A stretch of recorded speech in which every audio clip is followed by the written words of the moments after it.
North Karachi 5C4 में main शाहराह पर कई माह से पानी की लाइन लीक है, जिसके बाइस पानी बहता हुआ रोड पर आ जाता है। रोड पर पानी बहने की वजह से आए दिन मोटरसाइकिल सवार हादसात का निशाना बनते हैं। इलाका मकीनों का कहना है कि वाटर एंड सीवरेज बोर्ड को इसके मुतालिक मुतअद्दिद बार दरख्वास्तें दी, लेकिन कोई सुनवाई नहीं हो सकी।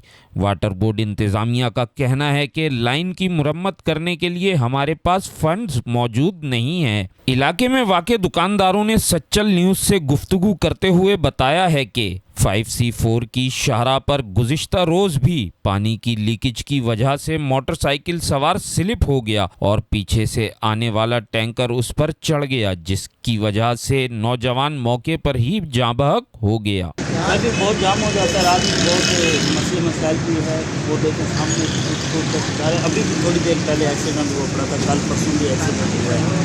तो शाम के टाइम आप देखते हैं यहाँ पर बहुत ट्रैफिक होती है। ये तो सामने जो है सारा खड्डा भी हुआ है, मैंने आ नहीं गई कुछ कर नहीं रही। ये आज से थोड़ी कई दिन से यही चल रहा है। पानी का चल रहा, भेड़ें टूटी हुई हैं, रोड टूटे हुए हैं, गड्ढे बह रहे हैं। आने का लेन में आता भी है तो गंदा पानी आता है, बदबू वाला पानी आता है।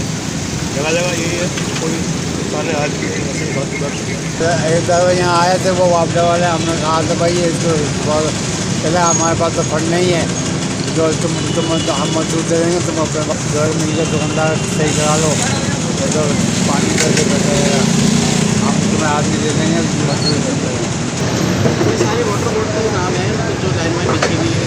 ये बीच में भी कटी हुई है, 2 से 3 साल हो गए इसमें। एक्सीडेंट भी होते हैं यहाँ पर, और जब पानी आता है हफ्तावार जैसे पानी की बारी होती है तो उसके अंदर ये लीक होते रहते हैं। एक जगह से लीक नहीं है, कि तकरीबन 3 से 4 जगह लीक है। जाहिर बात है गाड़ियाँ आती हैं, एक्सीडेंट भी होते हैं, यहाँ पर काफ़ी सारी परेशानी का भी सामना है। शहरियों का कहना था कि इलाके की सड़कों और गलियों की खस्ता हाली की वजह से धूल मट्टी से अक्सर लोग बीमार रहने लगे हैं। शहरी ने बताया कि इलाके में मुसलसल पुलिस के गश्त के बाइस स्ट्रीट क्राइम की वारदातें ना होने के बराबर हैं। वाटर एंड सीवरेज बोर्ड की नाअहली के बाइस शहरी अपनी जान से हाथ धो रहे हैं। मेन शाहराहों पर पानी की पाइपलाइनों की मुरम्मत करने के लिए भी शहर के इतने बड़े इदारे के पास फंड्स मौजूद ना होना भी वाटर बोर्ड इंतजामिया की कारकर्दगी पर सवालिया निशान है। कैमरामैन आमिर काज़मी के साथ अजहर जैदी, सच्चल न्यूज़, कराची।